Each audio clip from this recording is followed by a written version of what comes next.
नमस्कार, शाम के 6 बज चुके हैं। आप देख रहे हैं prime time debate show India का सवाल। मैं हूं आपके साथ प्रीति चौहान। दिल्ली के तापमान के साथ साथ अरविंद केजरीवाल की ईडी रिमांड को लेकर सियासी पारा हाई है।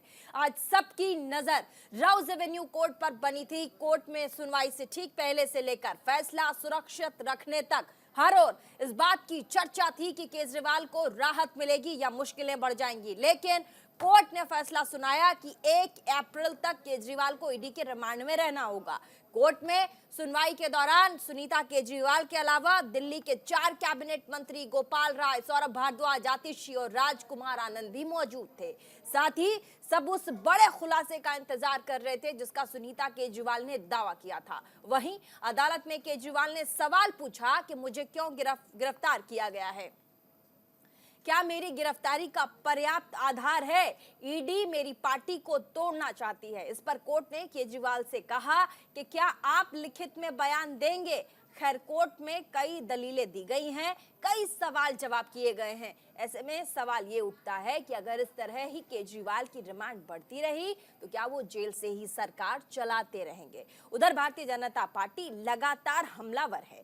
नैतिकता के आधार पर केजरीवाल को इस्तीफा दे देना चाहिए, ये बीजेपी कह रही है। दोनों ही पार्टियों ने दिल्ली में जमकर हंगामा किया, एक दूसरे के खिलाफ नारेबाजी की है। लेकिन ये पूरा मामला दूसरी ओर करवट लेता नजर आ रहा है। सबसे पहले आपको बता दें कि जब से दिल्ली के एलजी वीके सक्सेना ने यह साफ किया है कि जेल से सरकार नहीं चल सकती, तब से ये कयास लगाए जा रहे हैं कि क्या मुख्यमंत्री अपने पद से इस्तीफा दे देंगे या फिर दिल्ली में राष्ट्रपति शासन लगेगा।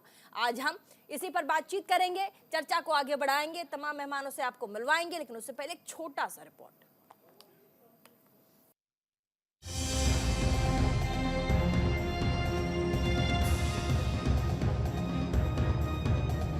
दिल्ली के शराब नीति मामले में गिरफ्तार किए गए मुख्यमंत्री अरविंद केजरीवाल को लेकर ईडी की टीम आज राउज एवेन्यू कोर्ट में पहुंची थी, जहां ईडी और अरविंद केजरीवाल दोनों की तरफ से जोरदार दलीलें दी गई। दलीलें सुनने के बाद अदालत ने केजरीवाल की ईडी रिमांड 4 दिनों के लिए बढ़ा दी।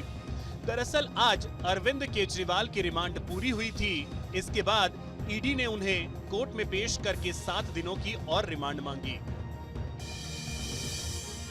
एएसजी एसवी राजू ने कहा था कि केजरीवाल का बयान दर्ज किया गया है और वो सवालों के सीधे सीधे जवाब नहीं दे रहे हैं। ईडी ने अरविंद केजरीवाल की 7 दिनों की कस्टडी मांगी थी। एएसजी ने कहा जो डिजिटल डेटा मिला है उसको भी एग्जामिन किया जा रहा है। कुछ लोगों को गोवा से बुलाया गया है जिनसे आमने सामने बिठाकर बयान दर्ज कराना है। दोनों पक्षों की दलीलें सुनने के बाद कोर्ट ने 5 दिनों की रिमांड मंजूर कर दी। हालांकि जब ईडी ने सुनवाई के दौरान रिमांड की मांग की थी तो केजरीवाल ने इसका विरोध करते हुए कहा था कि ईडी आम आदमी पार्टी को खत्म करना चाहती है। लेकिन अब केजरीवाल 4 दिन और ईडी की रिमांड में रहेंगे। ना ही मेरे ऊपर कोई आरोप तय हुए हैं, ना ही मेरे ऊपर कोई आरोप लगे हैं।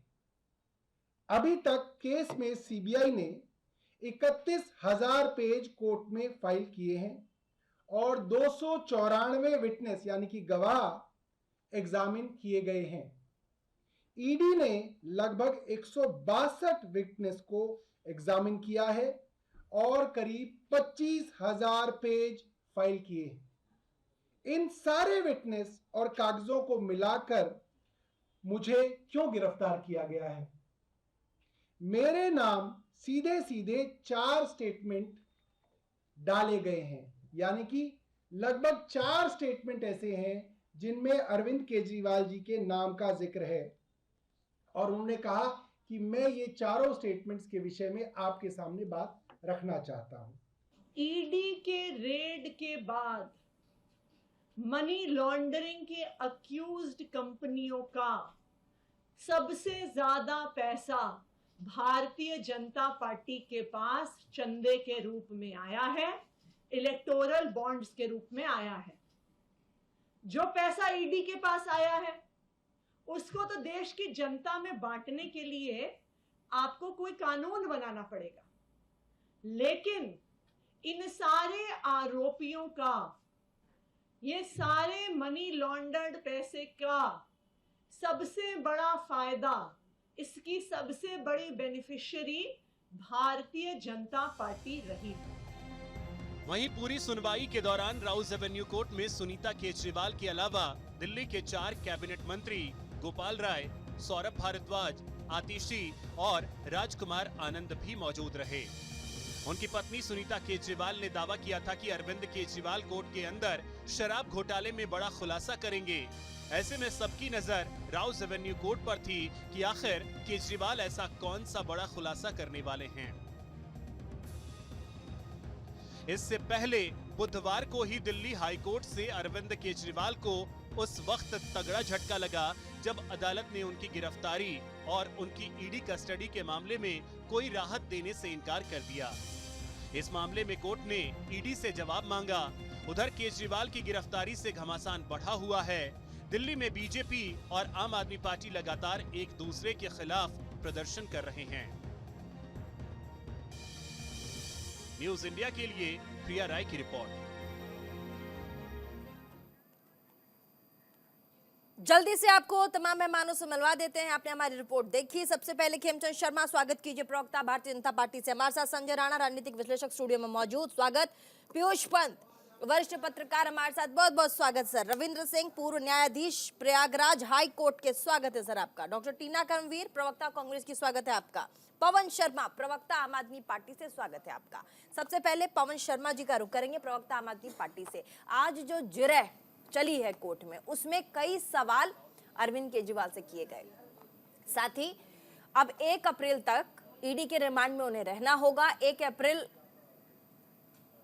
तक का समय दिया गया है। आज इस पूरे मामले पर सबसे पहले आम आदमी पार्टी का पक्ष जब फैसला आया आप उस पर क्या कहेंगे, उसके बाद दूसरा सवाल पूछेंगे। हमारे साथ रविंद्र सिंह जी भी हैं, प्रयागराज में न्यायाधीश रह चुके हैं पहले, उनके पास हम चलेंगे। कानूनी दाव पेच क्या है सर, ये हम आपसे जानेंगे, लेकिन सबसे पहले आम आदमी पार्टी से सवाल। देखिए, बिल्कुल आज जिस तरह से जिरह हुई कोर्ट के सामने, भारतीय जनता पार्टी और ईडी एक्सपोज हुई, ईडी के मंसूबे एक्सपोज हुए कि किस तरह से अरविंद केजरीवाल को खत्म करने के लिए, आम आदमी पार्टी को तोड़ने के लिए, और इसके पीछे एक बहुत बड़ा धुएं का बादल बनाकर ईडी द्वारा पूरे देश में सारी कंपनियों, सारे लोगों पे रेड डाल के एक्सटॉर्शन करने का जो भारतीय जनता पार्टी रैकेट चला रही ईडी के माध्यम से, वो एक्सपोज हुआ। जब भारतीय जनता पार्टी से सवाल पूछा गया, क्योंकि ये 2 साल लंबा केस हो गया, इतनी सारी जांचें हो रही, इतनी सारी रेड हो रही, सारे सब कुछ एग्जामिन करने के बाद आज तक साबित नहीं कर पाए कि 1 रुपए की भी गड़बड़ी का सबूत है। लेकिन भारतीय जनता पार्टी के जब साक्ष्य सामने आते हैं, एसबीआई के माध्यम से माननीय सुप्रीम कोर्ट के सामने साक्ष्य आते हैं कि 60 करोड़ रुपए अक्यूज से भारतीय जनता पार्टी ने चंदे के रूप में, रिश्वत के रूप में लिए, तो भारतीय जनता पार्टी जवाब नहीं दे पाती। इनको जवाब देना चाहिए कि जिसको इन्होंने किंगपिन कहा, शरद रेड्डी से 60 करोड़ रुपए भारतीय जनता पार्टी ने रिश्वत क्यों ली? क्या अरविंद केजरीवाल को फंसाने के लिए रिश्वत ली? क्या उनसे सारा शराब जो पॉलिसी थी उसको छुपाने के लिए रिश्वत ली? क्या उनको जमानत देने के लिए रिश्वत ली? तो भारतीय जनता पार्टी का एक्सटॉर्शन का जो खेल है वो आज देश के सामने आया, और जैसे जैसे केस आगे बढ़ रहा है उस तरह से भारतीय जनता पार्टी की साजिश सामने आ रही है। क्योंकि भारतीय जनता पार्टी ने सिर्फ एक केस की बात नहीं है, ऐसे तमाम सारे केस हैं जिन कंपनियों पे ईडी ने रेड करी, और रेड करने के बाद भारतीय जनता पार्टी को चंदा दिया। ये ऑफिशियल रिकॉर्ड्स हैं, मैं कोई झूठ नहीं बोल रहा। ये इलेक्शन कमीशन ने जवाब दिया, सुप्रीम कोर्ट के आदेश के बाद जवाब दिया कि भारतीय जनता पार्टी ने सिर्फ तमाम सारी कंपनियों से चंदा लिया है जिसपे कि सीबीआई ने, ईडी ने, आईटी ने, किसी ने रेड करी हो, उसने इलेक्ट्रॉल बॉन्ड खरीद के भारतीय जनता पार्टी को चंदा दिया है। तो आज भाजपा को बताना चाहिए, जेपी नड्डा जी को बताना चाहिए, प्रधानमंत्री मोदी जी को बताना चाहिए वो रिश्वत का। राज्यपाल कह रहे हैं कि जेल से कैसे चलेगा पूरा का पूरा राज्य, ये सवाल है जिस पर कोर्ट ने संज्ञान लेकर कहा कि भाई ये हमारे कार्यक्षेत्र में नहीं आता है। लेकिन उनका एक बहुत बड़ा सवाल है कि भाई आप कैसे जेल से चलाएंगे इतनी बड़ी टेरिटरी को। पूर्व न्यायाधीश सर हमारे साथ हैं, जल्दी से उनका रुख कर लेते हैं। हमारे साथ रविंद्र सिंह जी हैं, प्रयागराज हाई कोर्ट में जज रह चुके हैं, न्यायाधीश रह चुके हैं। सर, एक जज के लिहाज से, क्योंकि आप उस पोजीशन पर रहे हैं कि आपने ऐसे केसेस देखे होंगे, अभी फिलहाल दिल्ली में जो चल रहा है, जो दिल्ली का मैटर है, वो किसी से नहीं छुपा है। ऐसे में बार बार ये कहा जा रहा है कि भाई आप आप क्यों, कैसे आप चलाएंगे जेल के भीतर से पूरा का पूरा राज्य? लेकिन बदले में न्यायाधीश जो हैं हाई कोर्ट के, वो कह रहे हैं कि ये हमारा कार्यक्षेत्र नहीं है, ये आप लोग विधानसभा में या जो राजनीतिक दांवपेच है कि कैसे चलेगा नहीं चलेगा, ये वहां की बात है, हम इसमें सम्मिलित नहीं। इस पूरे मामले को आप एज एन पूर्व न्यायाधीश कैसे समझाएंगे सर आम जनता को? पहले तो आपको बहुत बहुत धन्यवाद, आपने हमको इनवाइट किया अपने चैनल पर। धन्यवाद सर, धन्यवाद। और हमें आपको बहुत बहुत शुक्रिया कि आपने समय निकाल के हमें टाइम दिया है sir. Thank you very much. हम एक चीज बताना चाह रहे हैं कि कहीं पर ये जो केसेस हैं चीफ मिनिस्टर, ये दूसरे चीफ मिनिस्टर हैं जो जिनको पर ये अरेस्ट हुई है, लेकिन पहले जो हेमंत सोरेन ने तो इस्तीफा दे दिया था, उसके बाद उनकी अरेस्ट दिखाई गई। ये अरेस्ट होने के बाद भी कंटिन्यू कर रहे हैं। संविधान में या किसी लॉ में ये ऐसा नहीं है कि इसके बाद क्या होगा, तो ये बिल्कुल एक डिबेट का इशू होगा और अल्टीमेटली ये लीगल प्रोसेस से ही सॉल्व होगा, क्योंकि संविधान में जब इसका कहीं प्रोविजन नहीं है कि क्या होंगे इसके कॉन्सिक्वेंसेस, कोई ऐसा दूसरा लॉ भी नहीं है जो क्लियर करता हो कि अगर कोई सिटिंग चीफ मिनिस्टर जेल चले जाएंगे तो उसके बाद वो क्या चीफ मिनिस्टर रह सकते हैं या नहीं रह सकते हैं। अल्टीमेटली ये कोर्ट को ही क्या करना होगा कि ये होगा क्या। लेकिन एक व्यवहारिक दृष्टिकोण भी है और एक हर लॉ के पीछे, हर सिस्टम के पीछे एक नैतिकता का भी बहुत बड़ा रोल होता है। नैतिकता ये कहती है कि अगर हम किसी अपराध में ड्यूरिंग इन्वेस्टिगेशन हम जेल चले गए हैं, अभी प्रूव तो नहीं हुआ लेकिन इन्वेस्टिगेशन इज गोइंग ऑन। मतलब आपका कहना है कि एक नैतिकता बनती है, क्योंकि आप एक मुख्यमंत्री के पद पे हैं तो आपको इस्तीफा दे देना चाहिए, आप ये कह रहे हैं सर? हमारा कहने का मतलब ये है कि उनका बहुमत है, मैंडेट मिला हुआ उनकी पार्टी को, उनके पास बहुमत है, तो अपना दूसरा मुख्यमंत्री चूज कर लेना चाहिए। चूज करना चाहिए। हाँ। ठीक है, पवन शर्मा जी कुछ कहना चाहते हैं, जल्दी से 10 सेकंड में आपको दूंगी, फिर प्रवक्ता भारतीय जनता पार्टी से जल्दी से।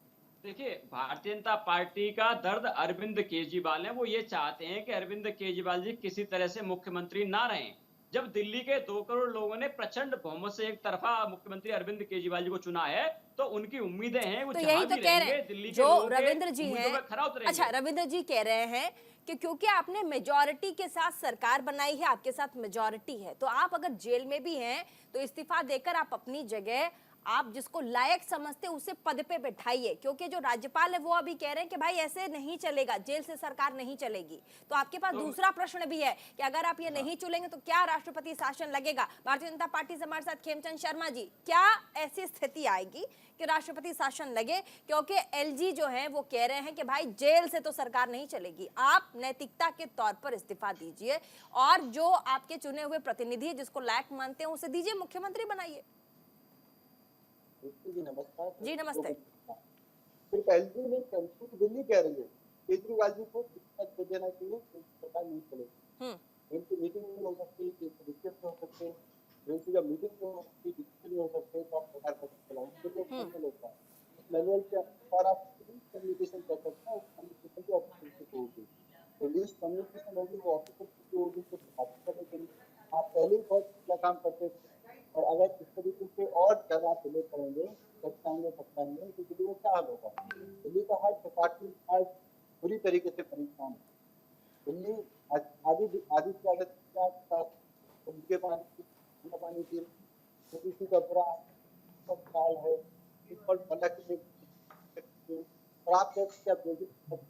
पूरी तरीके। आवाज बहुत क्लियर नहीं है खेमचंद शर्मा जी, आपके पास मैं आती हूँ। टीना कर्मवीर, कांग्रेस पार्टी की प्रवक्ता, क्या आपको लग रहा है क्या चल रहा है अभी? टीना जी, पूरी दिल्ली में खासकर अरविंद केजरीवाल को लेकर के क्या आपको लगता है कि नैतिकता के तौर पर एक मुख्यमंत्री पद पर रहने वाले मुख्यमंत्री को, नेता को अपनी पार्टी के, उनको इस्तीफा नहीं देना चाहिए? टीना कर्मवीर। शुक्रिया। देखिए प्रीति, मुझे लगता है कि नैतिकता की पाठ जो है वो बीजेपी से सीखने की देश को जरूरत नहीं है। और आज जो है लगातार ईडी सीबीआई की अगर एजेंसीज की बात कर ली जाए तो तमाम ही जितनी एजेंसी हैं उन पर जनता भरोसा नहीं कर रही है। उनको पता चल गया है, जनता को पता चल गया है कि जो ये एजेंसी हैं उनका सत्ताधारी दल किस तरीके से दुरुपयोग कर रहा है। आज यहाँ आप देखिए कि यही नवीन जिंदल हरियाणा, जिसको कोयला चोर कह रहे थे प्रकाश जावड़ेकर, अचानक से ये भाजपा में शामिल हो गए और आप उनको वो जो कोयला चोर है वो कोयला चोर नजर नहीं आ रहे। आज उनको अपनी पार्टी में शामिल करके वो पूरी तरीके से साफ धुल के साफ आ गए एकदम कहने का मतलब यही है, जब बीजेपी इस तरीके से एजेंसियों का लगातार दुरुपयोग करेगी तो जनता के बीच तो यही मैसेज आएगा। दूसरी बात, अगर ये कह रहे हैं कि केजरीवाल जो है आज केजरीवाल ने बहुत इंटरेस्टिंग कोर्ट में कहा कि अगर मैंने जिस तरीके का अगर कोई गलत किया तो पैसा का है वो पैसा कोई चवन्नी तक नहीं मिली। और ये लगातार ये पूछा जा रहा है ईडी से कि अगर पैसा दिया है तो पैसा है कहाँ पर, लेकिन इसके पास कोई जवाब नहीं है। देखिए ये है कि आज चुनाव आयोग एक प्लेइंग फील्ड एक ऐसा बनाना चाहिए था कि अगर आप चुनाव करना चाहते हैं तो खुद की पार्टियों के पास भी सब संसाधन उपलब्ध होने चाहिए। आप एक तरफ कांग्रेस पार्टी के सारे अकाउंट फ्रीज कर देते हैं, फिर आप उम्मीद करते हैं कि चुनाव आयोग जो है पूरी तरीके से पक्ष के पूरी तरीके से पक्षपात जो है तरीके से अपना। पवन जी को आवाज नहीं जा रही है, उनको क्लियर कीजिए आवाज। पवन जी को आवाज नहीं जा रही। हाँ ठीक है, संजय राणा जी क्या कहेंगे? टीना करवी कह रही है कि नैतिकता की बात वो पार्टी और ईडी चलाने वाले लोग ना करें, गंभीर आरोप लगा रही कि ईडी भारतीय जनता पार्टी चलाती है। कम से कम भारतीय जनता पार्टी और ईडी नैतिकता की बात ना करे और इस्तीफा तो कम से कम ना ही मांगे, ये कांग्रेस पार्टी कह रही। पुराना गाना याद आ रहा है, क्या से क्या हो गए, भ्रष्टाचार मिटाने आए थे खुद भ्रष्टाचारी हो गए। देखिए नैतिकता की बात तो यही करते थे, शीला दीक्षित जी के ऊपर आरोप लगाया, देखिए लालू प्रसाद जी पे आरोप लगाया, नितिन गडकरी जी के ऊपर आरोप लगाया, जाके पैर पकड़ लिया। तो नैतिकता की अगर चर्चा करें तो भाई इनसे नैतिकता में तो लालू प्रसाद जी आगे हैं, शिबू सोरेन साहब उससे ज्यादा आगे हैं। तो नैतिकता भाई आपको रखनी पड़ेगी। और इतनी ज्यादा कुर्सी से लालच क्यों? आप कुर्सी आपके 2 मंत्रियों का आपने इस्तीफा ले लिया और उनको जेल में रखा, लेकिन खुद मुख्यमंत्री रहना चाहते हैं, जेल में रह के भी मुख्यमंत्री रहना चाहते हैं। बड़ा सवाल। ठीक है, नंबर 1। नंबर 2, जब चर्चा करते हैं कि भाई शेट्टी साहब से इतना पैसा ले लिया, शेट्टी साहब से पैसा ले लिया, इलेक्ट्रोल बॉन्ड में प्रीति इनको बता दूं किसी भी इंडिविजुअल से पैसा नहीं लिया जा सकता।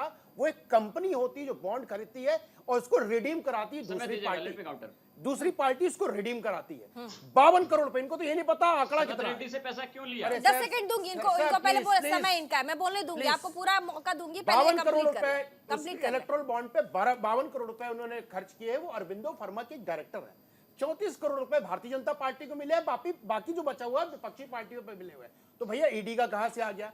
जहां तक ईडी की बात आ रही थी, देखिए ऐसा है कि 9 सम्मन भेजे गए। आप भाग क्यों रहे थे?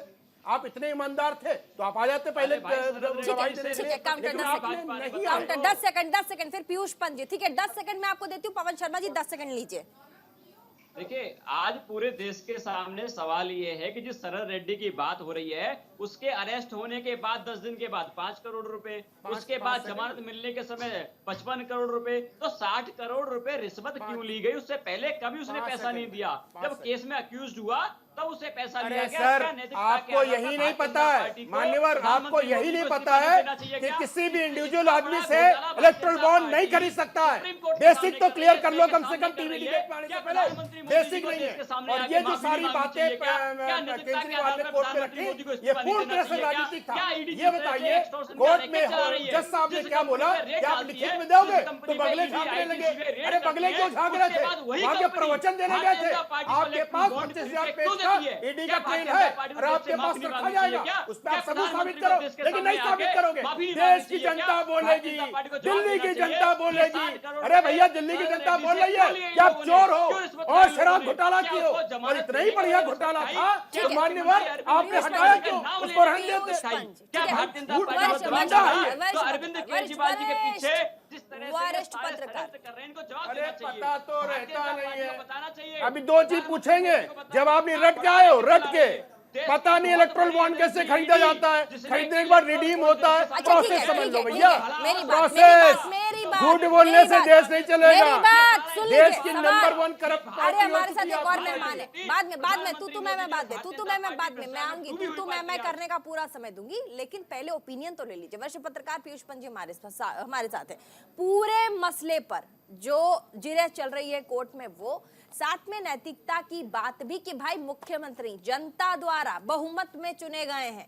नैतिकता के आधार पर अभी भी हमारे साथ जज साहब थे कि भाई आप इस्तीफा तो दीजिए, कि जेल से थोड़ा ना सरकार चलाइएगा, बहुमत में किसी को भी चुन के बिठाइए। क्या कहेंगे Piyush Pant ji as an senior journalist?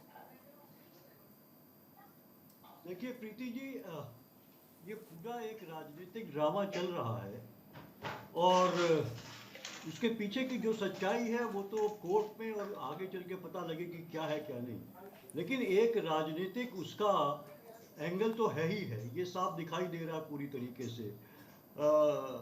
और जो अगर उन पे ये आरोप लगे हैं तो कोर्ट उसको देखेगा, उसको और उस पर संज्ञान लेगा और संज्ञान ले भी रहा है। इसीलिए जो है ईडी की बात को पूरी तरीके से नहीं मान रहा है, लेकिन वो उसको आगे पूछताछ की उसने अलाउ कर रहा है उसको।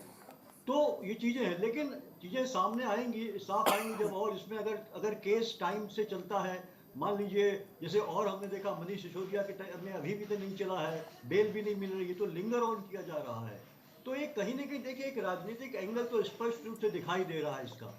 और सबसे बड़ी बात है, देखिए जो लड़ाई चल रही है वो मोदी की ईमानदारी वर्सेस अरविंद केजरीवाल की ईमानदारी, ये है मुद्दा जो कि मोदी जी ये मान के चलते हैं और ये खुलेआम कहते हैं कि सबसे ईमानदार हम हैं। हालांकि ईडी अभी जो इलेक्टोरल बॉन्ड के माध्यम से उसके दावे में कहीं ना कहीं मुझे एक कुछ न कुछ देखिए अब एक शेडो सा दिखाई दे रहा है। लेकिन वो दावा और केजरीवाल भी ये दावा करते हैं कि साहब हम तो जो है कि पूरे जो है कि कट्टर जो है ईमानदार हैं, लेकिन वहाँ भी आंच आ रही है इसमें। तो पूरी तरीके से एक राजनीतिक है।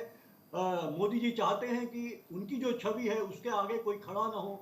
अगर अरविंद केजरीवाल आए और नहीं सर, ये भी प्रिडिक्शन करना गलत है। मुझे लगता है सर प्रिडिक्शन करना गलत होगा कि मोदी जी ये चाहते हैं कि उनके सामने कोई खड़ा ना हो। ऑलरेडी अरविंद केजरीवाल की फैन फॉलोइंग बहुत बड़ी है। इनफैक्ट इस केस के बाद उनकी जो फैन फॉलोइंग है वो इमोशनली काफी उनसे कनेक्ट कर रही है, तो ये बोलना मुझे लगता है गलत होगा। लेकिन एक नैतिकता की बात आ रही है, हमारे साथ जस्सा भी हैं, उन्होंने भी कहा कि नैतिकता के तौर पर इसके पहले जो केस हुआ झारखंड में, उसमें आप देखिए मुख्यमंत्री ने इस्तीफा दिया है, वो नैतिकता दिल्ली के मुख्यमंत्री क्यों नहीं दिखा रहे। संजय राणा अब हाथ उठा रहे, लेकिन बस ब्रेक का समय है, लेकिन चलिए ब्रेक हमें लेना पड़ेगा, ब्रेक के लिए रुकते हैं, उसके बाद फौरन हाजिर होते हैं। नैतिकता क्या है, क्यों दिल्ली के मुख्यमंत्री जेल से सरकार चलाना चाहते हैं, क्यों वो इस्तीफा नहीं देना चाहते, इन सब मामलों पर हम बातचीत करेंगे यहाँ अपने न्यूज रूम में, अपने स्टूडियो में जिरह करेंगे। लेकिन उसके लिए छोटे से ब्रेक के लिए आपको इंतजार करना पड़ेगा। ब्रेक के बाद फौरन हाजिर होते हैं। ब्रेक के बाद एक बार फिर से स्वागत आप सभी का। वापस चलेंगे डिबेट में। संजय राणा जी जल्दी से अपनी बात रखिए, उसके बाद खेमचंद शर्मा जी। देखिए प्रीति, मैं दो चीज रखना चाह रहा था। एक जो मैं 5 सेकंड में खत्म करूंगा, दूसरा मुझे एक 30 सेकंड दे दीजिएगा। पहला कि जो 52 करोड़ का बॉन्ड खरीदा गया है, 60 करोड़ का नहीं है, कृपया अपने साक्ष्य को सही कर लें, नंबर 1। नंबर 2, जेल से कोई भी सरकार चलाना किसी के लिए भी बड़ा मुश्किल होता है। प्रोटोकॉल रिश्वत क्यों लिया गया? अरे सर अरे सुन तो लो यार, जब नहीं पता तो चुप का सुना करो। शरद रेड्डी ने खरीदा है, शरद रेड्डी ने खरीदा है। अरे आपको प्रवक्ता किसने बनाया है? शरद रेड्डी ने खरीदा है। मैं बार बार बोल रहा हूँ, इलेक्ट्रल बॉन्ड कोई भी इंडिविजुअल नहीं खरीद सकता। आपको प्रोसेस समझना पड़ेगा। जब आपको कानून नहीं पता है, कुछ पता नहीं, टीवी पे आके झूठ मत बोलो। अभी देखिए शांत हो जाइए भाई साहब, शांत हो जाइए, सुनिए। जिसपे आईटी ईडी सीबीआई के रेड हुई, पवन जी दूसरा नंबर मैं आपको ही दूंगी, आपको मैं पूरा मौका दे रही हूँ। एक सेकंड बोलने दीजिए, फिर काउंटर कीजिएगा। मैं इनसे सवाल कर रहा हूँ। अरे सर शांत हो जाओ, समय ना खराब करो। देखिए यहाँ पे जज साहब बैठे हुए हैं, एक प्रोटोकॉल होता है। अरे सर सुन लो यार, भारतीय जनता पार्टी ने 60 करोड़ रुपए उन कंपनियों से पैसा क्यों खाया रेड करने के बाद? ये बताओ, शरद शेट्टी किस पार्टी का डायरेक्टर पता है? टीवी पे नहीं पता आपको? किससे पता है? किस कंपनी का डायरेक्टर है? पता नहीं है, आता कुछ नहीं है, अमाउंट कुछ नहीं जानते हो, प्रोसीजर पता नहीं है, टीवी का प्रवक्ता बनी हो। अरे झूठ पार्टी के झूठ प्रवक्ता साहब में पैसे खाए। ठीक है पवन जी, एक सेकंड रुक जाइए, एक सेकंड। ठीक है, आपके सवाल का जवाब मैं ले लूंगी, बस एक सेकंड दे दीजिए, काउंटर आप कर लीजिएगा, फिर टीना भी आप भी काउंटर कर लीजिएगा। एक सेकंड दे दीजिए। देखिए प्रोटोकॉल, देखिए जज साहब में बैठे, प्रोटोकॉल होता है, उसको उस तरह से चलाया जा सकता है। सिंपल सी बात है कि जो भी नोटिफिकेशन होता है उसमें सेक्रेटरी नोट लिखता है, वो चीफ मिनिस्टर के पास जाता है। चीफ मिनिस्टर के 2 ही ऑफिशियल होता है, जहां पे एक उसका कार्यालय या उसका घर, और डाक के द्वारा जाता है। अगर तीसरी जगह वो है तो उसको बोलते हैं कैंप स्टेशन। उसके लिए आपको नोटिफिकेशन करना पड़ेगा। बताइए नोटिफिकेशन हुआ है? प्लस नंबर दो है 9:30 से 12:30 के बीच ही मिलान हो सकता है जेल में जाकर के, और 3 आदमी से ज्यादा नहीं मिल सकते उसके। अरे सर सुन लो, मैं प्रोसेस बता रहा हूँ, प्रोटोकॉल बता रहा हूँ। दुर्भाग्य ये है ना, दुर्भाग्य है ना। ठीक है जी पवन जी, ठीक है पवन जी बोलिए। कुछ नहीं है पवन शर्मा ठीक है बोलिए। सुन थ्रो। पवन शर्मा सवाल पूछ लीजिए, चलिए आप ही सवाल पूछ लीजिए, पूछिए क्या पूछ रहे हैं। मैं जानना चाहता हूं कि भारतीय जनता पार्टी ने सनद रेड्डी से रिश्वत क्यों खाई? अरे बता, आंसर दे दे इनको। ये आंसर तो भारतीय जनता पार्टी देना चाहिए, लेकिन मैं दे रहा हूँ। हाँ। लेकिन मैं दे रहा हूँ।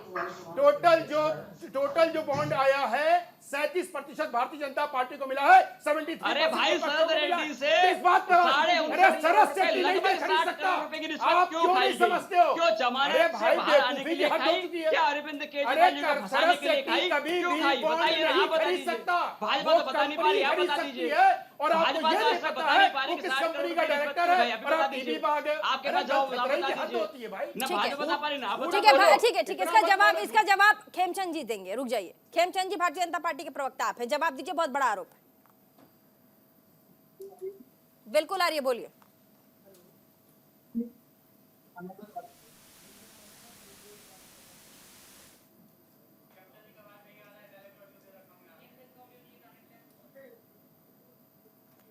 खेमचंद जी आपकी आवाज मेरे तक पहुंच नहीं पा रही है, माफ कीजिएगा। टीना जल्दी से।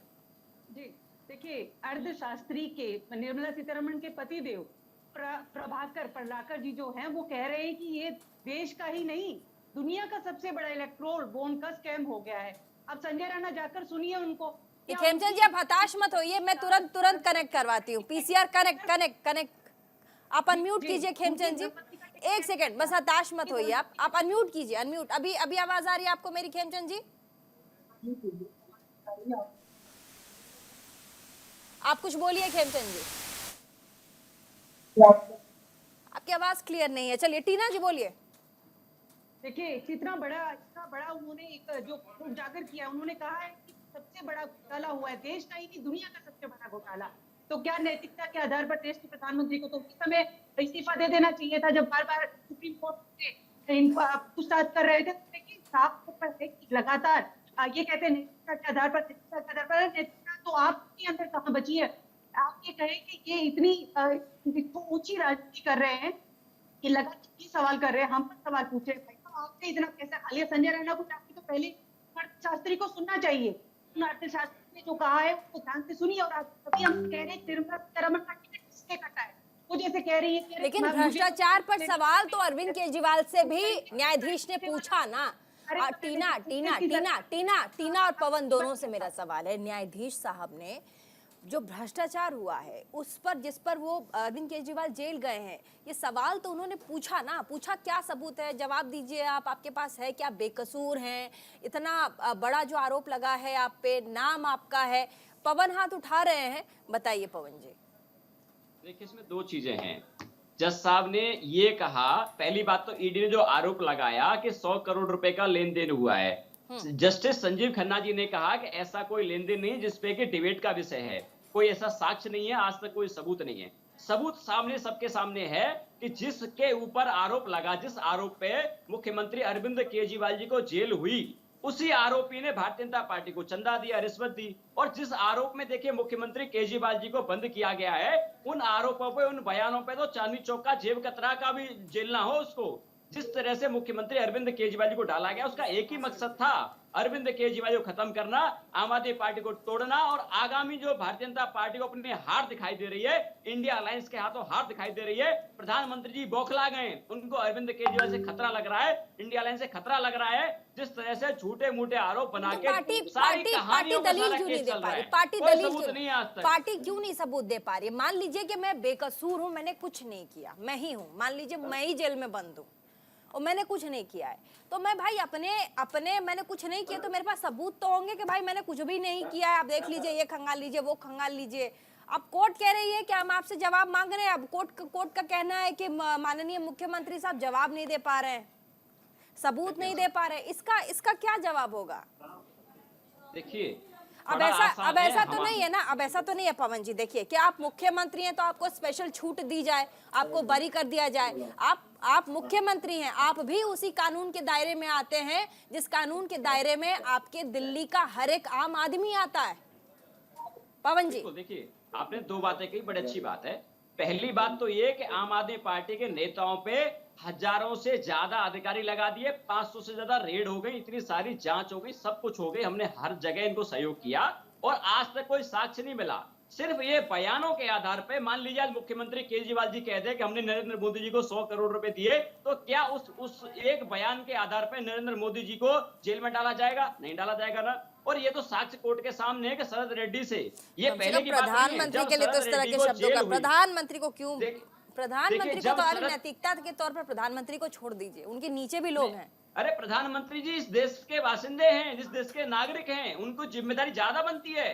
ये तो देखिए, आम आदमी पार्टी के ऊपर क्या किसी भी इंडिया अलायंस की पार्टी के ऊपर एक पैसे का साबित नहीं हुआ घोटाला, लेकिन ठीक ये है, तो कोर्ट के रविंद्र सामने, सिंह आपके जी, सामने, आपके चैनल ने दिखाया है कि किस तरह से 60 करोड़ रुपए के ठीक है, इलेक्टोरल बॉन्ड उस बंदी से खरीदे गए, उस बंदी से लिए गए। जज साहब के पास चलते हैं, जज साहब के पास। जज साहब, न्यायाधीश महोदय ने सवाल पूछा, जो आरोप है, कहा कि ठीक है, आप कह रहे हैं कि आपकी जो रिमांड है उसे नहीं बढ़ाई जाए, लेकिन उसके लिए सबूत क्या है आपके पास, उसे देने में भी विफल हैं। फिर बार बार ये मांग कि मैं जेल से सरकार चलाऊंगा, ये दोनों मांगे हैं, ऐसी मांगे हैं, क्या इसको माना जा सकता है सर? एक चीज हम आपको क्लियर कर दें कि न्यायिक प्रक्रिया के तहत जो जुडिशियल रिमांड या पुलिस कस्टडी रिमांड पास होते हैं, वो केस डायरी के आधार पर होते हैं कि इन्वेस्टिगेटिंग एजेंसी ने क्या एविडेंस कलेक्ट की है और क्या इस जो आरोपित है, जो एक्यूज इसको बनाया जा रहा है, उसका पुलिस कस्टडी में देना जरूरी है कि नहीं for the further investigation to collect other relevant evidence. तो ये पूरा डिफेंस का स्टेज नहीं होती, ये इन्वेस्टिगेटिंग एजेंसी की कार्यशैली को देख करके ही जुडिशियल रिमांड या पुलिस कस्टडी रिमांड पास किए जाते हैं। डिबेट थोड़ी सी हट गई हम लोगों की, अभी डिफेंस का स्टेज नहीं है, अभी तो इन्वेस्टिगेटिंग एजेंसी को क्या एविडेंस लाए हैं और उनको क्या एविडेंस कलेक्ट करनी है, जिसके लिए उनका इंटेरोगेशन बहुत जरूरी है, ये देखा जाता है। देन जुडिशियल रिमांड या पुलिस कस्टडी रिमांड पास किए जाते हैं। दूसरा प्रश्न जो आपका है वो जेल से सरकार चलाने का, उस पर लॉ क्लियर नहीं है। लॉ में कहीं पर ऐसा नहीं है कि चला सकते कि नहीं चला सकते, ये साइलेंट है। हमने आपको पहले भी कहा ये बहुत महत्वपूर्ण इशू है। अब ये जब संविधान बना या कानून बने तब नहीं सोचा गया था कि इतने बड़े पद पर बैठे हुए लोगों के साथ भी ऐसा होगा। अब समय आ गया है कि इसको सुप्रीम कोर्ट तय करे कि लीगल पोजीशन क्या होगी, क्योंकि लॉ इज साइलेंट। जहां साइलेंट होता है वह कोर्ट इंटरफेरेंस होता है। जहां तक इनका कस्टडी का सवाल है, जेल का एक जेल मैनुअल भी है और जेल मैनुअल के अपने रूल्स हैं, उनके तहत क्या ये व्यवहारिक होगा कि आप किसी जेल में रह करके क्या सरकार को चला सकते नहीं चला सकते, क्योंकि मुख्यमंत्री की बहुत बड़ी जिम्मेदारी होती है और उनको कभी कैबिनेट के मीटिंग भी करनी पड़ती है जो जेल में परमिसिबल नहीं है मोस्ट प्रोबेबली। तो व्यवहारिक दृष्टिकोण से तो नहीं है, लेकिन सारे ये जितने इश्यूज हैं लीगल पॉइंट, ये अल्टीमेटली सुप्रीम कोर्ट को तय करने होंगे। संजय राणा जी क्या कहेंगे? मेरा थोड़ा सा डिफरेंट ओपिनियन है। इसे बोला जाता है कि चीफ मिनिस्टर वहां से चला सकता है, उस पर कानून में ऐसा कुछ नहीं लिखा है। तो कानून में ऐसा भी नहीं लिखा है कि खून करना एक जुल्म है, लेकिन जब कानून तोड़ते हैं, कानून की प्रक्रिया बनी है कि उसके अंतर्गत ये तोड़ेंगे तो उसकी ये सजा है, वो सजा मिलती है। तो जज साहब से इत्तेफाक भी रखता हूँ और इत्तेफाक नहीं भी रखता हूँ। तो ये नहीं होता है कि आपके कानून की किताब में क्या लिखा हुआ, नंबर 1। नंबर 2, ये डिस्कशन हो रहा है कि ये चला सकते हैं कि नहीं चला सकते। तो मैं आपको वही सिलसिलेवार तरीके से समझाने की कोशिश कर रहा हूं कि चलाने के लिए 2 जगह से भाई आपको कोई भी रिपोर्ट जाएगी, वो तो घर जाती है या तो उनके कार्यालय जाती है, तो वो डाक के द्वारा जाती है। और तीसरे यानी जेल हो गया, यानी कैंप कार्यालय हो गया, तो वो नोटिफिकेशन होता है। तो नोटिफिकेशन नहीं हुआ, प्लस 3 आदमी ज्यादा मिल नहीं सकते, हर बार मिलने के लिए उनको अप्रूवल चाहिए कोर्ट से। जो हो सकता है 1 हफ्ता लग जाए, हो सकता है 2 हफ्ता लग जाए, हो पीयूष सकता है पंजी, 3 हफ्ता लग पीयूष जाए। पंजी। तो ये पॉसिबिलिटी नहीं होती चलाना, तो ये पॉसिबिलिटी नहीं है चलाना, पॉसिबल नहीं होगा चलाना। नैतिकता के आधार पर उनको न्यायिक रिजाइन देना चाहिए। प्रक्रिया या कानूनी प्रक्रिया ऐसा है कि आपको बार बार कोर्ट जाना पड़ेगा, फिर आपको वहां से परमिशन लेना है, फिर आप जाकर ये तमाम चीजें करेंगे, तो बहुत पॉसिबल नहीं हो पाता, ये कहना है। और जाती जज साहब ने भी कहा है कि ये जो कानूनी प्रक्रिया, जो न्यायिक प्रक्रिया, जिसमें संविधान को अगर आप देखिए तो वहां पर लिखित नहीं है कि भाई मुख्यमंत्री जेल से सरकार चलाएंगे या फिर नहीं चलाएंगे, लिखा ही नहीं, कुछ साइलेंट है वहां पे। क्या कहेंगे सर? जी मैं जवाब दूं? पीयूष पंजी। नहीं देखिए, बिल्कुल ये बात सही है, क्योंकि ये कहीं लिखा नहीं है कानून में, और ये हाईकोर्ट ने भी आज ये साफ किया ये बात को कि जहाँ तक लीगलिटी इसकी इन्वॉल्व है तो ऐसा कुछ भी नहीं है। संविधान इस बारे में कुछ नहीं कहता, कानून ने कुछ नहीं कहता, और मुख्यमंत्री अगर चाहे तो वो चला सकता है, क्योंकि वो इलेक्टेड एमएलए है और वो और जो है वो अपने ही विधायकों द्वारा चुना हुआ मुख्यमंत्री है, तो वो कर सकता है। लेकिन एक ही दिक्कत है, देखिए जो दिक्कत जज साहब ने भी कही और हम सब लोग कह रहे हैं शुरू से ही कि आप क्या ये प्रैक्टिकली संभव हो पाएगा ये ऐसा करना? हो सकता है आप ऐसा कर सके, लेकिन क्या दिक्कतें बहुत आएंगी, क्योंकि जेल का मैनुअल होता है, आपको परमिशन हर चीज के लिए लेनी पड़ती है, वहाँ एंट्री कितने लोगों की होती है वो भी रिस्ट्रिक्टेड होती है, तो क्या पूरा कैबिनेट अलाउड होगा वहाँ पे जाने के लिए? ये बहुत सी दिक्कतें आएंगी। तो डे टू डे आप उस तरह से नहीं चला सकते जैसा आप चला सकते हैं बाहर रह के, ये एक दिक्कत आ सकती है। लेकिन अगर वो इंसिस्ट करते हैं और अगर ऐसा कोई दिक्कत नहीं आती है, वो चला सकते हैं, उनको एक टाइम देना चाहिए अगर ऐसा है तो। हाँ। तो अगर कुछ समय वो चला सकते हैं सक्सेसफुली तो चलाएं उसको, क्योंकि वो ऐसी कौन सी मजबूरी है सर? मैं आपसे हाँ, ऐसी कौन सी मजबूरी है? नैतिकता का सवाल है, हाँ। जहाँ तक नैतिकता का सवाल है तो हाँ। नैतिकता तो आज हमारी राजनीति में, शासन प्रशासन में बची ही नहीं है। ठीक है सर, ऐसी कौन सी मजबूरी है सर जो आपको लग रही हो? ऐसी कौन सी मजबूरी है कि अरविंद केजरीवाल उस कुर्सी को जेल तक घसीटना चाहते और जेल के अंदर से सरकार चलाना चाहते, लेकिन किसी को कुर्सी देना नहीं चाहते? ये ऐसी कौन सी मजबूरी है सर? देखिए यही मजबूरी है, यही मजबूरी, उनको डर है कि उनके हाथ से मुख्यमंत्री की गद्दी से खिसक न जाए, क्योंकि उनको लगता है कि अगर मैंने, इसीलिए देखिए सुनीता केजरीवाल का नाम भी लगातार आ रहा है लगातार, तो अगर वो देंगे, त्यागपत्र भी देते हैं, तो जहां तक संभावना है कि अपनी पत्नी को देंगे, तो उनको डर है, और हर नेता को डर होता है। देखिए कोई कितना भी अपने को लोकप्रिय बताने की कोशिश करे, पत्नी है ना उनकी, भाई सुनीता केजरीवाल उनकी अपनी पत्नी है, दे सकते हैं। नहीं, एक सेकंड, मैं पीयूष पंजी को बहुत टाइम से टाइम नहीं दिया, बहुत 1 घंटे से पूरा का पूरा डिबेट चल रहा है, उनको बहुत कम समय मिला, बोलिए सर। नहीं, उनकी पत्नी है, वही मैं कह रहा हूँ, तो पत्नी को देना चाहते हैं, सेफ हैंड में देना चाहते हैं, ताकि उनको कोई ऐसा संभावना न बने। जबकि मुझे लगता है नैतिकता ये भी नहीं कहती कि वो पत्नी को दें, क्योंकि पत्नी उनकी विधायक नहीं है। हाँ। पत्नी सिर्फ पार्टी की मेंबर है। ठीक है। और फिर वो परिवारवाद जो है, फिर वही जो जिसकी हम लोग आलोचना करते हैं पत्रकार के रूप में, या और लोग भी जो करते हैं, तो उसको आप जो है मजबूत करते हुए दिखाई देंगे। फिर आप कैसे अलग हो गए? कैसे अलग? दावा आपने किया था एक वैकल्पिक राजनीति देने का, वो कहाँ बचेगा? आप भी तो वही कांग्रेस और भारतीय जनता पार्टी, समाजवादी पार्टी और सबकी तरह आप भी तो उसी परिवार। ठीक है सर, ठीक सर। तो मुझे लगता है वो डर है उनको, उनके हाथ से फिर खिसक न जाए, क्योंकि देखिए उनके पार्टी में भी ऐसा नहीं कि सब जो लोग हैं जी कोई और नहीं है, बहुत से लोग हैं, और उनकी कईयों की छटनी वो पहले कर चुके हैं इसी डर के मारे, जो जिनकी छवि उनसे बेहतर। ठीक है, खेमचंद शर्मा जी, भारतीय जनता पार्टी से भी आपको आवाज आ रही है पूरी, कौन सी मजबूरी है? मैं सवाल अभी मैंने पीयूष पंजी से, वरिष्ठ पत्रकार, उनसे पूछा है, आपसे मैं पॉलिटिकल इस पर भारतीय जनता पार्टी का एक राय लेना चाहूंगी। क्या ऐसी कौन सी मजबूरी है कि अरविंद केजरीवाल जेल से सरकार चलाना चाहते हैं लेकिन कुर्सी नहीं छोड़ना चाहते? क्या लग रहा है आपको? अनम्यूट कीजिए आप। आ रही आवाज, बोलिए।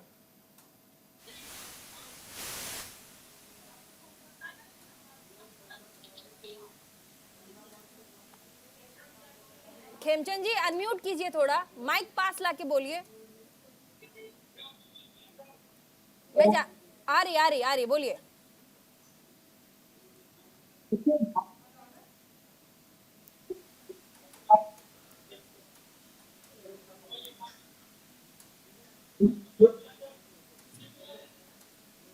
माफी चाहूंगी आपसे, या पता नहीं नेटवर्क इशू है, क्या प्रॉब्लम है। लगातार आपसे संपर्क करने की मैं कोशिश पूरी कर रही हूँ, समय भी दे रही हूँ, लेकिन आपसे बातचीत नहीं हो पा रही है। पवन जी बड़ा हाथ उठा रहे थे, कुछ कहना चाह रहे। पवन जी, मैं जानती हूँ आप कुछ बोलेंगे, लेकिन चलिए, कांग्रेस पार्टी से टीना कनवीर भी कुछ कहना चाहती हैं। टीना जी, एक सवाल मेरा कांग्रेस पार्टी से। आप लोग देखिए कैसे नैतिकता का धर्म और गठबंधन का धर्म निभा रहे हैं, इसकी दाद देनी पड़ेगी। मैं ऑन एयर कह रही हूँ। क्यों? क्योंकि यही आम आदमी पार्टी है। आपसे कुछ सालों पहले अगर आप जाइएगा तो सबसे ज्यादा डैमेज अगर कांग्रेस पार्टी को किसी ने किया है तो आम आदमी पार्टी ने किया है। सबसे ज्यादा डेंट अगर कांग्रेस पार्टी पर किसने लगाया है तो वो आम आदमी पार्टी ने किया है। लेकिन आज जब आम आदमी पार्टी मुश्किल में है तो आप लोगों ने गठबंधन धर्म जो है वो निभाया है। जी शुक्रिया। देखिए, ये तो हम लोगों से एनडीए गठबंधन को सीखना चाहिए, एनडी गठबंधन, क्योंकि इनके यहाँ तो मजबूरी में सब लोग जुड़े हुए हैं। सबको पता है कि एक बार, लेकिन आम आदमी पार्टी बाद में फिर आप लोगों के साथ वही आप लोगों के साथ राजनीति धर्म निभाएगी, ऐसा फिर आपको लग रहा है कि ये होगा? देखिए, कांग्रेस पार्टी हमेशा अपना गठबंधन धर्म बहुत अच्छे से निभाती आई है और आगे भी निभाती है। मैं अपनी बात करती हूँ। देखिए, अजीत पवार को मुझे आज भी याद है कि जब 70,000 करोड़ का घोटाला लेकर देश के प्रधानमंत्री चीखे मार कर बोल रहे थे, फिर उनकी फाइलें गायब हो गई। तो जेल में किसे होना चाहिए था? जेल में तो अजीत पवार को होना चाहिए था, जेल में तो विजय माल्या को होना चाहिए था, जेल के अंदर तो हिंसा को होना चाहिए था। लेकिन आपने जेल में किसे भेजा? आपके 2 सिटिंग सीएम को जेल भेजा। देखिए, इस पूरा देश ने इशू भी देख रहा है। वो डेमोक्रेसी को फ्रीज करने का काम भारतीय जनता पार्टी ने किया है। जनता भी देख रही है और इंडिया अलायंस का गठबंधन जितना ये तोड़ने की कोशिश करेंगे उतना ही मजबूत हो। तो इन लोगों को, हम तो सत्ता में पहले रहे, इनको 10 साल दिए, जनता ने 10 साल इन्होंने देश का बेड़ा गर्क कर दिया, अर्थव्यवस्था घर पे कर। लेकिन मैं ये कह रही हूँ कि ठीक है, आप लोग तो अपना धर्म निभा रहे हैं, आम आदमी पार्टी निभाएगी क्या बाद में आपके साथ वही धर्म? हम लोगों ने निभाते नहीं देखा है। पीयूष पंत जी, क्या मैं सही हूँ? कांग्रेस पार्टी तो कांग्रेस, आप ही पूछिए ना, क्या ये धर्म आम आदमी पार्टी बाद में निभाएगी? पवन जी, दिल पे हाथ रख के कहिएगा, आपकी पार्टी ने कांग्रेस पार्टी को कितना डेंट किया इसी दिल्ली में? इसी दिल्ली में कांग्रेस पार्टी को सबसे ज्यादा डैमेज करने वाली पार्टी आम आदमी पार्टी रही। लेकिन आज कांग्रेस पार्टी आपके साथ खड़ी है, लेकिन इसकी गारंटी नहीं है सर बाद में आप लोग कांग्रेस पार्टी का साथ देंगे नहीं देंगे, या वापस इसी डिबेट में फिर से गाली देते तमाम लोग नजर आएंगे। उसमें आम आदमी पार्टी भी होगी। मैंने कई डिबेट किए हैं जिसमें ये हुआ है। पवन जी, देखिए, पहली बात तो ये कि आज भारतीय जनता पार्टी की तानाशाही को जो आज आप देख फिर वही बात, अपनी बात अभी देखिए, नहीं टीना अपनी बात, अपनी पार्टी की बात, टीना भी ये जानना चाहती है आप लोग साथ देंगे कि नहीं देंगे। इस पे घुमाइए मत, इसमें कोई भारतीय जनता पार्टी का ही नहीं है। नहीं, मैं कम से कम राजनीति धर्म पे तो कुछ बोलिए। देखिए, मैं उसी बात पे आ रहा हूँ। देखिए, आज इंडिया अलायंस कैसे बना? इसलिए बना कि भारतीय जनता पार्टी संवैधानिक संस्थाओं को खत्म कर रही है, देश के पूरे जनतांत्रिक मूल्यों को खत्म कर रही है, उसको रोकने के लिए इंडिया अलायंस बना। Justified answer. इंडिया अलायंस बनने के बाद भारतीय जनता पार्टी बौखला गई। अरे आपकी पार्टी ने सीबीआई ईडी को एक्टिव कर दिया। जिन नेताओं पे भाजपा के लोगों ने आरोप लगाए, गृह मंत्री ने आरोप लगाए, शारदा, नारदा, चिटफंड, जल घोटाला, उन लोगों को इन्होंने मुख्यमंत्री बना दिया, किसी को डिप्टी सीएम बना दिया। तो भारतीय जनता पार्टी के पास कोई मूल्य नहीं है। अब इनको अपनी इंडिया अलायंस के सामने हार दिख रही है। अरविंद केजरीवाल को जेल में क्यों डाला? सोचो, जिस आरोपी के बयान पे अरविंद केजरीवाल को जेल में डाला, बिहार में देखिए बताइए इन्होंने क्या हाल किया पप्पू यादव का। महाराष्ट्र में चले जाइए, इन्होंने क्या हाल किया। आप देख रहे हैं कि वहाँ पे सिर्फ पटौल कैसे चल रहा शिवसेना और कांग्रेस के बीच में। आप चले जाइए बंगाल में, देखिए क्या हो रहा है वहाँ पे। और अभी बात एक बहुत अच्छा प्रश्न आपने पूछा, इसका आंसर किसी ने नहीं दिया कि केजरीवाल की क्या मजबूरी है। हम बताते हैं केजरीवाल की क्या मजबूरी है। केजरीवाल जी सुनीता जी को मुख्यमंत्री बनाना चाहते हैं। अगर वो मुख्यमंत्री बना देते सुनीता जी को तो पार्टी टूट जाएगी। दूसरे को बनाते हैं तो खुद टूट जाएंगे। ये समस्या केजरीवाल जी के साथ, इसलिए केजरीवाल बोल रहे मैं रिजाइन नहीं करूंगा। यही बन के आए थे ना, मैं बंगला नहीं लूंगा, मैं गाड़ी नहीं लूंगा, बच्चे की कसम बंगला ही बना लिया, 45 करोड़ का गाड़ी भी ले ली, 4 2 स्टेट की सिक्योरिटी ले ली, सिक्योरिटी भी नहीं चाहिए थे। ये झूठवाल की पार्टी है, फरेब से भरी हुई पार्टी है, चोरी से भरी हुई पार्टी है, सबसे छोटी उम्र की पार्टी और सबसे बढ़कर पार्टी है। और आज भी इनको शर्म नहीं आ रही है कि जज के सामने भी प्रवचन दे रहे थे और इनकी पत्नी सुबह सुबह क्या बोल रही है, आज बड़ा खुलासा होने वाला है। अरे भैया खोदा पहाड़ निकली चुईया। केजरीवाल क्या बोले, हमें नरेंद्र मोदी जी हैं जो इलेक्टोरल बॉन्ड के माध्यम से एक्सटॉर्शन का रैकेट चला रहे हैं, सीबीआई ईडी के माध्यम से। ये आज तक बता नहीं पाए कि मुख्यमंत्री लोग चोरी करते रहोगे। ठीक है पीयूष पंजी, पीयूष पंजी, पीयूष पंजी, पीयूष पंजी, आम आदमी पार्टी क्या क्या क्या क्या राजनीति धर्म निभाएगी? कांग्रेस पार्टी तो निभाती नजर आ रही है, सबसे ज्यादा डेंट किया कांग्रेस पार्टी को आम आदमी पार्टी ने। अरे होमवर्क कर लो, ज्यादा पढ़े लिखे के अनपढ़ प्रवक्ता। भाजपा तो जवाब दे नहीं पाई, आप राजनीतिक विश्लेषण क्या भी जवाब दे दो। शरद रेड्डी से 60 कई बात बताइए और 52 पूरा तो आंकड़ा भी लिया इस पे विश्वास नहीं किया जा सकता। लेकिन जो बदले हुए हालात हैं जब से गठबंधन बना है, चूंकि ये हालात जो हैं और देश के जो हालात हैं, स्टार्टिंग में ये हालात थे नहीं सर। कांग्रेस पार्टी और आम आदमी पार्टी में स्टार्टिंग में कम से कम 1 सालों तक कहाँ बात बनी थी? हम लोग यही डिबेट कर रहे थे सर। हाँ, नहीं बनी थी क्योंकि तब राइवल थे वो। लेकिन धीरे धीरे हालात जो बदलते गए हैं और जो देश के हालात बदल रहे हैं और जो सब विपक्षी दलों के खिलाफ जो जिस तरह से एक शिकंजा कसा जा रहा है, जिसके कहीं न कहीं राजनीतिक निहितार्थ भी हैं, तो उसको चलते कि एक विपक्षी एकता की आवश्यकता की जरूरत पड़ी। जैसे कि हमने देखा था कांग्रेस के इमरजेंसी राज इंदिरा गांधी के राज के खिलाफ भी जो है तमाम विपक्षी दल जो आपस में अलग अलग विचारधारा के भी थे लेकिन एकजुट हुए थे। तो एक समय आता है देश के इतिहास में या देश के समय एक ऐसा उसके सामने खड़ा होता है कि जब सभी विपक्षी दलों को एक साथ आना होता है। तो मुझे लगता है उसकी वजह से ये जो हमको बेमेल लगते थे, एक दूसरे के विरोधी लगते थे, आज उनको विपक्षी एकता के लिए एक साथ आए हैं। और मुझे लगता है कि आगे भी इस तरह से चलेंगे और ये जो राजनीतिक धर्म छोटा रखिएगा सर, संजय राणा जी छोटा एकदम, उसके पवन जी छोटा सा। बिल्कुल छोटा रखूंगा। हमारे बड़े आदरणीय हैं पंत साहब, इनका मैं बड़ा सम्मान करता हूँ। इन्होंने बोला 77 में इंदिरा गांधी के समय में ऐसा हुआ था। भैया वहां पे सब ईमानदार नेता थे। आजकल जितने विपक्ष में बैठे हैं आधे ज्यादा चोर हैं, किसमें करप्शन का नहीं है। यही केजरीवाल लालू प्रसाद यादव को क्या नहीं बोलते थे, क्या नहीं बोलते थे लालू प्रसाद जी को, और रोही लालू प्रसाद जी के बगल में जाके खड़े हो गए। यही केजरीवाल थे जो शीला दीक्षित को क्या नहीं बोले, इन्होंने ये राहुल गांधी को क्या नहीं बोला, इन्होंने सोनिया जी को क्या नहीं बोला, और आज जाके बगल में छोड़ा हो गए। आप लोग